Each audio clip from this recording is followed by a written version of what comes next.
আলাইকুম। প্রিয় শিক্ষার্থীরা, তোমাদের হিসাব বিজ্ঞান তৃতীয় পত্র আর্থিক বিবরণী বিশ্লেষণ চ্যাপ্টারের আমরা ধারাবাহিকভাবে ভুট কোশ্চেন আলোচনা করতেছি। সেই সাথে আমাদের অঙ্কগুলো করতে কি কি আইটেমগুলো প্রয়োজন হয় সেগুলো আমরা আলোচনা করছি। আমরা আজকে আলোচনা করতেছি বিক্রিত পণ্যের ব্যয় কিভাবে বের করতে হয়। বিক্রিত পণ্যের ব্যয় দুইটা পদ্ধতিতে বের করতে হয়। একটা হচ্ছে বিক্রিত পণ্যের ব্যয় সমান নিট বিক্রয় বিয়োগ মোট লাভ অথবা মুনাফা।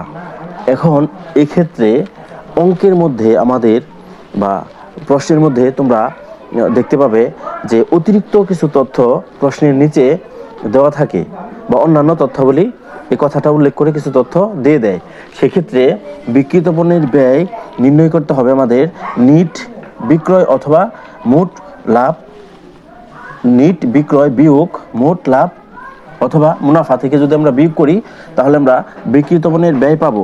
অথবা যদি আমাদের বিকল্প পদ্ধতি অর্থাৎ এই আইটেমগুলো দেওয়া থাকে, যেমন মজুত পণ্য, তারপরে নিট বিক্রয়, ক্রয় সংক্রান্ত অন্যান্য খরচ অর্থাৎ ক্রয়ের সাথে যে সকল খরচ সম্পৃক্ত এগুলো আর সমাপনী মজুত পণ্য, তাহলে আমাদের বিক্রিত পণ্য ব্যয় বের করতে হবে মজুত পণ্যের সাথে যোগ করতে হবে বিক্রিত পণ্যের ব্যয় এবং যোগ করতে হবে অন্যান্য ক্রয় সংক্রান্ত খরচ। এইটি যোগ করার পরে, এই আইটেমগুলো যোগ করার পরে আমরা যে অঙ্কটা পাবো, যে সংখ্যাটা পাবো, এটার থেকে সমাপনী মজুত পণ্য বাদ দিলে আমরা পাবো বিক্রিত পণ্যের ব্যয়। এটা আমরা পাবো। অর্থাৎ বিক্রিত পণ্যের ব্যয় যদি প্রশ্নে বের করতে বলে তখন আমাদের এই ফর্মুলাটা অ্যাপ্লাই করতে হবে বা মনে রাখতে হবে। এটা হচ্ছে বিক্রিত পণ্যের ব্যয়ের, বিক্রিত পণ্য ব্যয়ের এই আইটেমগুলো আমাদের অবশ্যই মনে রাখতে হবে এবং অঙ্কের ক্ষেত্রে এভাবে বিক্রিত পণ্যের ব্যয় নির্ণয় করতে হবে। আমরা এখন দেখব বাস্তব, ভুয়া বা কাল্পনিক সম্পদ এগুলো থাকলে আমাদের দায় মালিকানা অনুপাত, দায় মালিকানা মূলধন বা দায় মালিকানা অনুপাত যখন আমরা নির্ণয় করি তখন চলতি সম্পদ থেকে আমাদের অবাস্তব, ভুয়া বা কাল্পনিক সম্পদ বাদ দিতে হয়। চলতি সম্পদ এবং এই সম্পদগুলো বাদ দিয়ে আমাদের বিনিয়োজিত মূলধন নির্ণয় করতে হয়। এক্ষেত্রে ভুয়া বা অবাস্তব অথবা কাল্পনিক সম্পদগুলো হলো প্রাথমিক খরচ, শেয়ার বাটা বা অবহার, শেয়ার দায়, গ্রাহকের কমিশন বা দস্তুরি, বিলম্বিত বিজ্ঞাপন, গবেষণা ও উন্নয়ন খরচ, পরিত্যক্ত সম্পদ এবং নিট আয়ের ডেবিট উদ্বৃত্ত।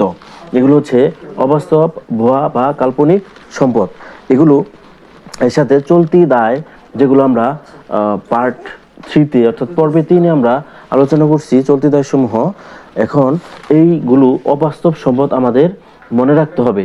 এগুলো অঙ্কের প্রয়োগের ক্ষেত্রে আমাদের প্রয়োজন আছে।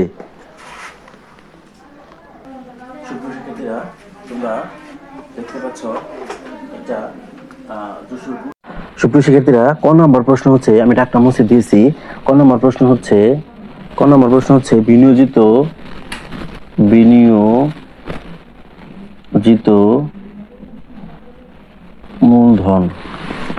মূলধনের পরিমাণ যদি আমরা নির্ণয় করি তাহলে এখানে লাগবে আমাদের মোট সম্পদ হচ্ছে 3,81,000। এটার সাথে আমরা মাইনাস করব চলতি সম্পদ, এটার সাথে আমরা মাইনাস করব অলিক সম্পদ, মাইনাস করে পাবো আমরা বিনিয়োজিত মূলধন। আমাদের অলিক সম্পদ হচ্ছে প্রাথমিক খরচ 15,000 লিখলাম। চলতি সম্পদ বের করতে হবে, চলতি সম্পদ না, চলতি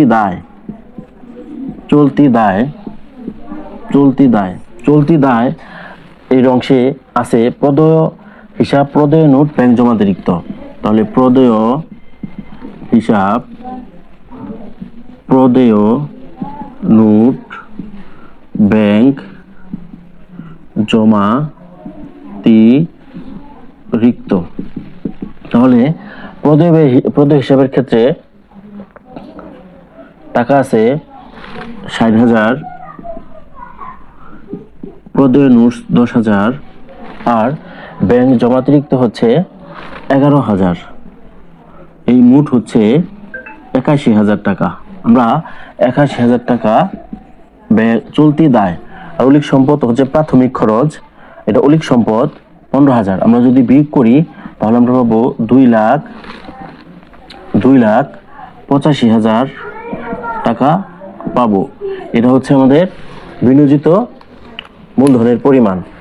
খ নাম্বার প্রশ্নে বলছে চলতি অনুপাত এবং তারল্য অনুপাত নির্ণয় করো। আমরা ক নাম্বার নির্ণয় করার পরে যেহেতু জায়গা নেই মুছে দিতে হবে, সেক্ষেত্রে আমরা মুছে খ নাম্বার অঙ্কটা করার চেষ্টা করি।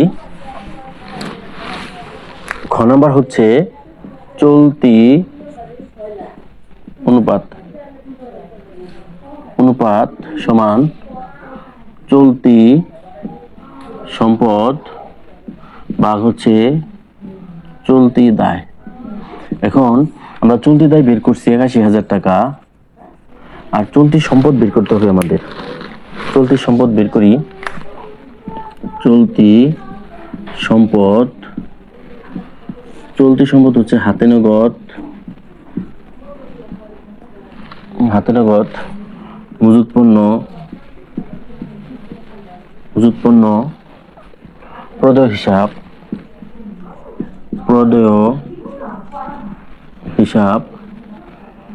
আর হচ্ছে অগ্রিম ভাড়া। আমি যদি টাকাগুলি লিখি তাহলে হবে হাতে নগদ 56,000,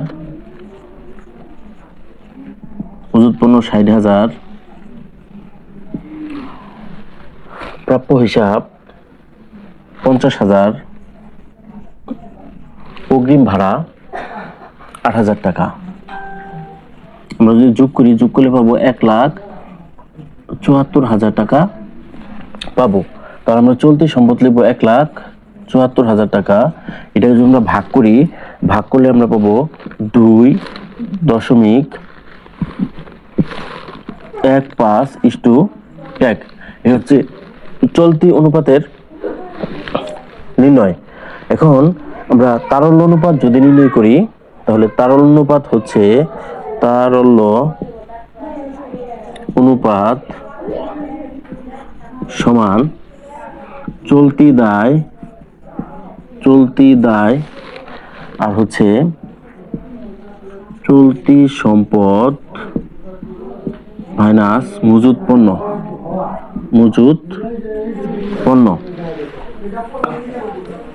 আমরা চলতি দায় পেয়েছি 81,000 টাকা, চলতি সম্পদ পেয়েছি 1,74,000 টাকা, মজুত পণ্য হয়েছে 60,000 টাকা। আমরা এখন এই 1,74,000 টাকা থেকে যদি বিয়োগ করি তাহলে আমাদের এখানে চলতি সম্পদ থেকে বিয়োগ করতে হবে অগ্রিম ভাড়া।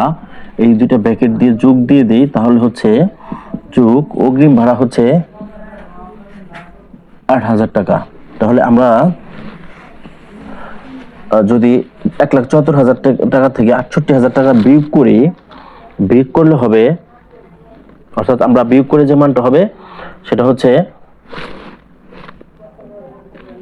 মজুত পণ্য হচ্ছে 50,000 টাকা। 58,000 টাকা হবে। মজুত পণ্য 50,000, এখানে লেখার সময় মিস্টেক হয়েছে, প্রদেয় হিসাব 60,000 টাকা হবে।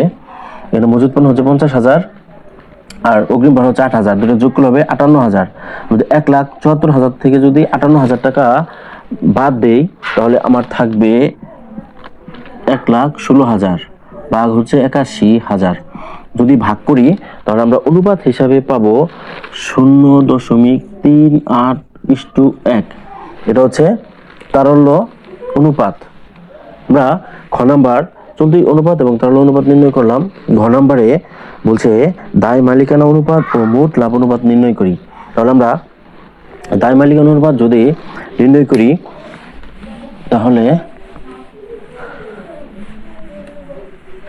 দায় মালিকানা অনুপাত যদি সমাধান করি, ঘ নাম্বার দায় মালিকানা অনুপাত সমান সূত্র হচ্ছে বহির্দায় নিচে হচ্ছে মালিকানা তহবিল, মালিকানা তহবিল। আমাদের মালিকানা তহবিলও বের করতে হবে, দায় মালিকানা তহবিল বহির্দায়ও বের করতে হবে। এখন বহির্দায় হচ্ছে চলতি দায় যুগ, যেমন চলতি দায় বের করছি, আর হচ্ছে দীর্ঘমেয়াদী দায়, দীর্ঘমেয়াদী দায়, এই হচ্ছে বহির্দায় নির্ণয়ের সূত্র। অর্থাৎ আলাদা করেও নির্ণয় করলে হবে, আমরা সাথেও নির্ণয় করতে পারি। এক্ষেত্রে আমাদের মালিকানা তহবিল নির্ণয় করতে হবে। মালিকানা তহবিল যদি আমরা বের করি, মালিকানা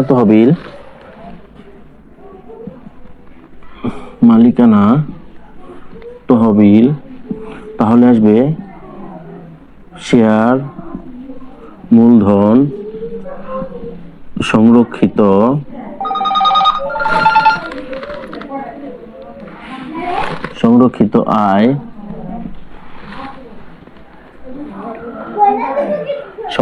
আয়, আর আসবে সাধারণ সঞ্চিতি।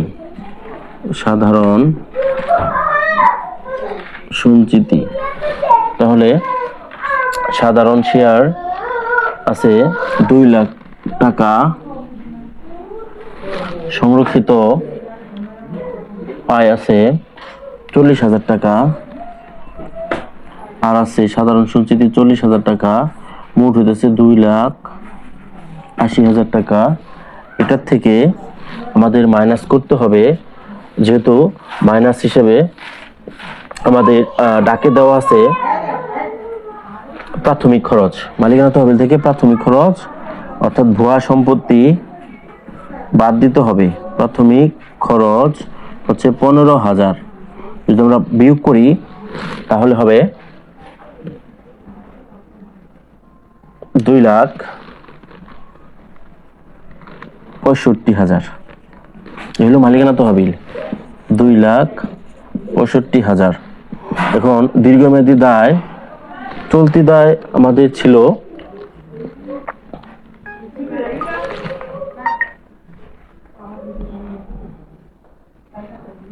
চলতি দায় আমাদের ছিল 81,000 যোগ দীর্ঘমেয়াদী দায় হচ্ছে ঋণপত্র 20,000 নিচে হচ্ছে 2,65,000। আমরা যদি এই 81,000 আর 20,000 যোগ করে যদি 2,65,000 কে যদি ভাগ করি তাহলে আমাদের ফলাফল আসবে 0.38:1, এটা আসবে। এখন আমরা মোট লাভ অনুপাত নির্ণয় করব। মোট লাভ অনুপাতের সূত্র হচ্ছে, নির্ণয় করার সূত্র হচ্ছে মোট লাভ ভাগ হচ্ছে বিক্রয় গুণ হচ্ছে 100। এখন আমাদের এখানে মোট লাভ বের করতে হবে। মোট লাভ বের করা নাই, দেওয়া আছে বিক্রিত পণ্যের ব্যয় এবং মোট বিক্রয়। আমরা যদি মোট লাভ বের করি, মোট লাভ সমান যদি আমরা বের করি তাহলে মোট লাভ হবে 120 গুণ হচ্ছে 20%, আর নিট ক্রয় হচ্ছে 15 লক্ষ টাকা। এটা যদি আমরা ক্যালকুলেশন করলে পাবো 2,50,000। অর্থাৎ এটা মোট লাভ বের করতে হবে আমার। বিক্রিত পণ্য ব্যয়ের উপর 20% লাভ করতে বলছে বিক্রয়ের, অর্থাৎ 100-র সাথে 20 যোগ করবো, 120 গুণ হচ্ছে 20% হচ্ছে 20। দেওয়া আছে বিক্রয়ের পরিমাণ 15 লক্ষ টাকা। 15 লক্ষ টাকারে 120 দিয়ে ভাগ করবো, ভাগ করে 20 দিয়ে গুণ করবো, গুণ করলে আমার হবে 2,50,000। তাহলে মোট লাভ হচ্ছে 2,50,000, বিক্রয়ের পরিমাণ হচ্ছে 15 লক্ষ টাকা, 15 লক্ষ টাকা গুণ হলো 100। আমরা এটার ফলাফল হিসাবে পাবো 16.67%। এই হচ্ছে যশোর বোর্ড 2023 এর ক খ ঘ প্রশ্নের সমাধান। সুপ্রিয় শিক্ষার্থীরা, আমাদের খ নাম্বার প্রশ্নের তারল্য অনুপাত নির্ণয়টা এই ভুল হয়েছে, অর্থাৎ 0.8 এই রেজাল্টটা লিখছি। মূলত এটা রেজাল্ট হবে আমাদের মানে তারল্য অনুপাতের রেজাল্ট হবে তারল্য অনুপাত, এটা রেজাল্ট হবে 1.43:1। এটা হচ্ছে তারল্য অনুপাতের রেজাল্ট। ক্যালকুলেশন সব ঠিক আছে, বাট রেজাল্টটা ভুল হয়েছে। তোমরা এই রেজাল্ট এটা মিলে নিবে আশা করি। সবার সুস্বাস্থ্য এবং দীর্ঘায়ু কামনা করে শেষ করছি। আল্লাহ হাফেজ, আসসালামু আলাইকুম।